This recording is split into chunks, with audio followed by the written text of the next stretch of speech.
Tonight, Labor promises to expand cuttlefish protection zones near Whyalla, and the Liberals unveil new funding for nature trails on the Eyre Peninsula. From our 7 Spencer Golf Studios, your nightly news with John Hunt begins now. Good evening. The Deputy Premier is facing criticism after allegedly asking a victim of workplace harassment to show some compassion to her harasser. Dan van Holst Pelleg says he never intended to cause harm, with the Premier also backing him. Christian Komenos has more. Raymond Kruger was sacked from his role at the Port Augusta Fire Service after he physically grabbed the back of the victim's neck and pushed her towards the ground. He denied the incident, saying it was a lie and the witnesses worked against him. Mr. Kruger lost a bid to be reinstated earlier this week and has not been charged over the incident. The Firefighters Union telling ABC Radio today the Deputy Premier contacted the victim on International Women's Day.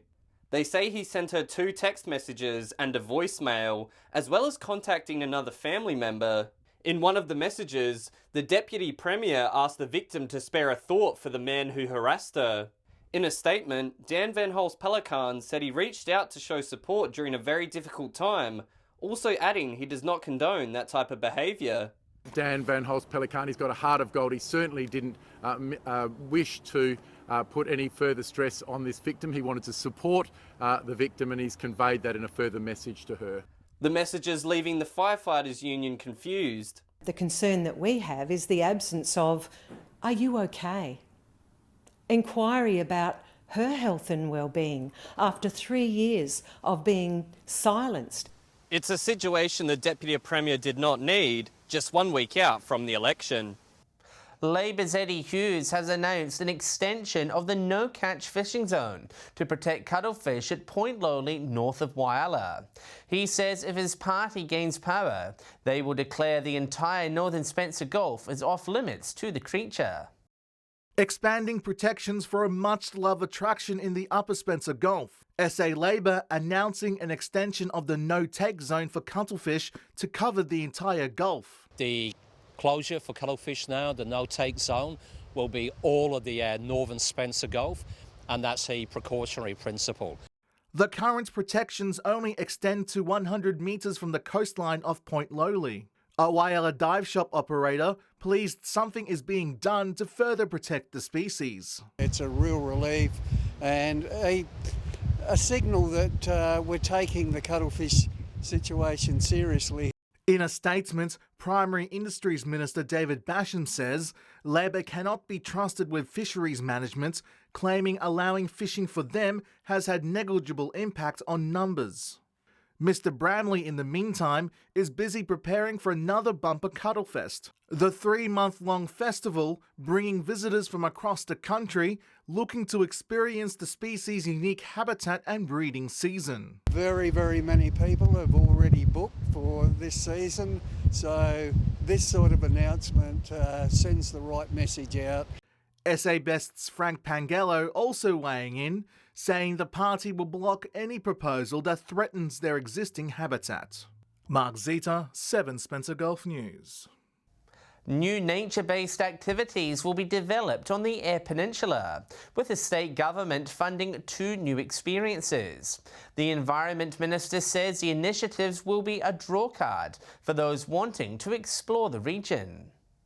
A new way to explore some of the region's best outdoor settings.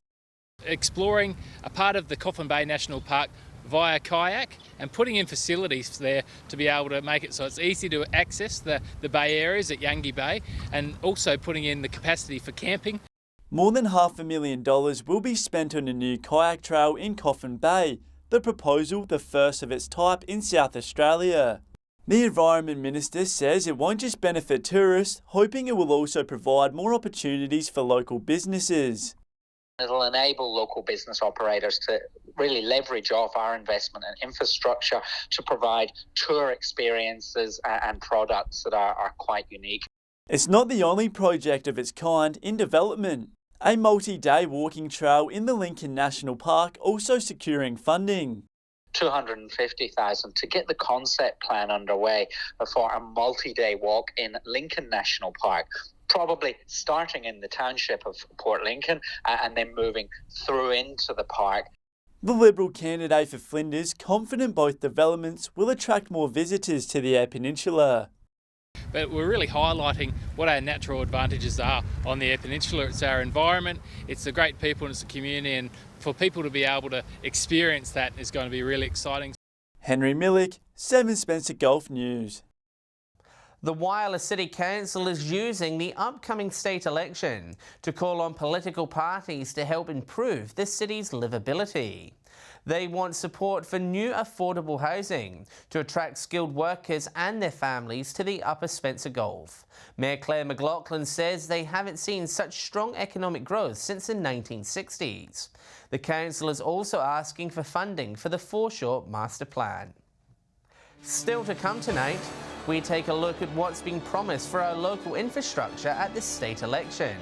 And Broken Hill Lifeline secures extra funding.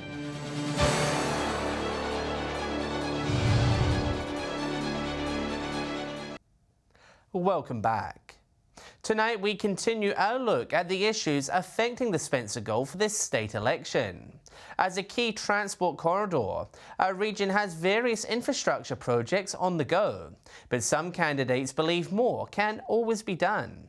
Edwin McCarroll has the details. In the lead up to the state election, our region's candidates are outlining ways to keep our economy moving forward, whether it be by road, rail or sea. We're duplicating sections of the Augusta Highway. We're putting in shoulder sealing, overtaking lanes. The Liberal government promising blueprints for a safer regional road network. Everybody is aware of the duplication of the Joy-Baluke Bridge. That is a project of local, statewide and interstate significance. SA Best, meanwhile, is pushing for an expansion in our rail capabilities. South Australia is the only state that doesn't have a country rail passenger service. Mr. Antonio says the rail line connecting Adelaide to the Spencer Gulf region is already in place. It's quite economically feasible to do a daily rail service between Whyalla, Port Augusta and Adelaide. Labor, on the other hand, is focused on improving local wharfs to bolster the region's exporting potential. The number one port priority in this region should be the port here at Whyalla. There's an outer harbour, there's an inner harbour, there's Port Benifin with its potential to export green ammonia. Mr. Hughes says upgrading ports will encourage larger mining projects to begin, helping to stimulate jobs and the local economy. We know that we can significantly increase our tonnages at Whyalla at an established port, so that should be our focus. But candidates know all of this is only viable if there's something to move. Tomorrow night we take a look at how they will handle the state's mining and industry projects. The City of Port Lincoln's road reseal program has now been completed, giving several roads across the township a much-needed upgrade. The maintenance aimed at relieving pressure on the local road network. A major spend on maintaining the city's roads. We invested $1.5 million in a reseal program, which is resurfacing our bitumen seal roads in the city. It involved 2 years worth of program. Due to COVID, we couldn't get the 2021 sealing works completed. 60 sections covering 19 kilometres of road receiving some TLC. The challenges of COVID delaying operations. Because of COVID, we had to defer our road resheeting program until this year. So we've put about on average about $750,000 worth each year in our resheeting program just to keep the roads upgraded. Some roads not owned by the council also requiring attention. The city obviously investing $750,000 per year in its own roads, and there are several roads that traverse the city that are owned by Department of Infrastructure and Transport, mainly Liverpool Street and Porter Street and Mortlock Street. The council also employing local contractors, which they say creates more job opportunities. The mayor confident residents will have a smoother drive.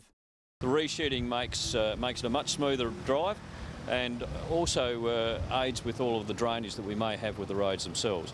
So we overcome any previous maintenance issues by having a good smooth road for everyone to use. Planning has begun for the next round. Henry Millick, 7 Spencer Golf News. Lifeline Broken Hill Country to Coast has received $5,000 in funding through the federal government's Volunteer Grants program. The money will help train up to 100 volunteers to work for the organisation. Arming volunteers with essential skills. For Lifeline Broken Hill, they are an integral part of their organisation. The crew are part of more than 8 million across Australia who give up their time to support the community. The group on a high after securing funding to purchase equipment, training modules and background checks for volunteers. Mark Coulton's office were generous enough to give us the $5,000 grant towards upskilling our volunteers in suicide prevention training. The member for Parks understanding the demand for trained volunteers in Broken Hill. He says the grant will equip them with the skills they need to recognise and help anyone at risk of suicide. The training will be offered to 80 to 100 volunteers in the city. Our trainings it'll be reach training, so it's lower intensity suicide prevention training that we'll be offering here in our centre. Developed by manager Kerry Wall, she will also be running the course. The training will be given face-to-face, something volunteers are excited about after 2 years of online activities. As much as that's great in a COVID world, in reality, I think it is more impacting if you can do a face-to-face. To get involved, drop into the retail shop on Argent Street and speak with a supervisor. And if you or someone you know is struggling, contact a Lifeline on 131114. Joshua Mercer, 7 Spencer Gulf News. Stay with us. A Port Pirie supermarket gives back to a local community centre. And the Broken Hill Naturalist Club wins a prestigious award.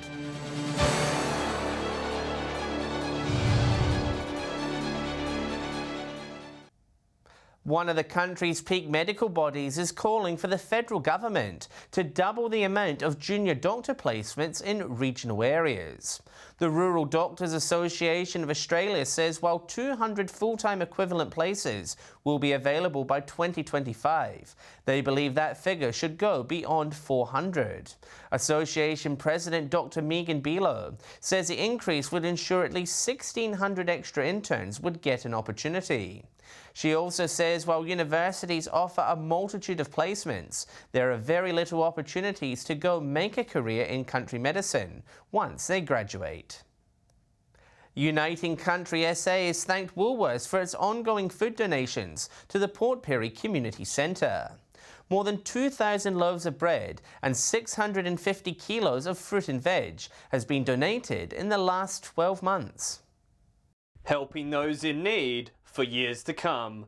Uniting Country SA paying tribute to Woolworths for their ongoing partnership to help feed the community for more than 13 years. Volunteers from the community centre making 60 to 100 meals a week from the donated food. And generally where that community centre is located, there's no real shops close by. We know that that community struggles with transport and so on, so it really is a much needed service. There is also a food pantry at the community centre, stocked with plenty of groceries at a reduced price. We buy their goods at pretty cheap prices and we simply pass it on. So yes, so the community can come in and, there's a pretty broad range of stuff. The reason why so many people are seeking food donations is due to the rising cost of living and intergenerational unemployment. And that seems to be a real factor. Because kids grow up in an environment where they don't see the adults working, and it's almost normalised. So that's certainly a big factor. Certainly unemployment rates are higher. Uniting Country SA are always looking for more volunteers to jump on board and lend a hand. Christian Komenos, 7 Spencer Gulf News. The Port Augusta Cultural Centre is encouraging local artists to submit their artwork for the National NAIDOC Week poster competition. The Aboriginal or Torres Strait Islander winner will receive a $10,000 cash prize and tickets to the National Award ceremony. The winning poster will also be used across the country as part of National NAIDOC Week. Artists must submit their entries before March 14. Broken Hill's Naturalist Club has won the Community Spirit and Inclusion Award at the recent Tidy Towns Awards. The club are happy that their contribution to the community has been recognised. a century-long club helping preserve Broken Hill's unique flora and fauna. The Barrier Field Naturalist Club are also winners, recently securing a Tidy Town award. It felt wonderful. We've been working with the community and involving the community, as I said, for 100 years now, and any recognition is always a good thing. Unfortunately, due to other commitments, no one was able to make the award ceremony in Albury last weekend. From the beginning, they have been responsible for the regenerating areas around the city. Former President Albert Morris was approached on how to protect the city from dust storms. His response? Build a fence and leave it alone. They built a fence round it and killed off the weeds and left it alone, and today we've got a green belt all the way around town. With the award secured, the focus has turned to recruiting new members. A membership drive has begun with a bushwalk taking place on March 29th. There's also monthly meetings scheduled which will feature guest speakers. I'm hoping that we're going to kick it off with a representative from Cobalt Blue who's going to outline the basic geology that they're interested in around town. Joshua Mercer, 7 Spencer Gulf News. Stay with us. After the break, we check the region's fuel prices, and Alex Sykes will join us with the latest weather forecast.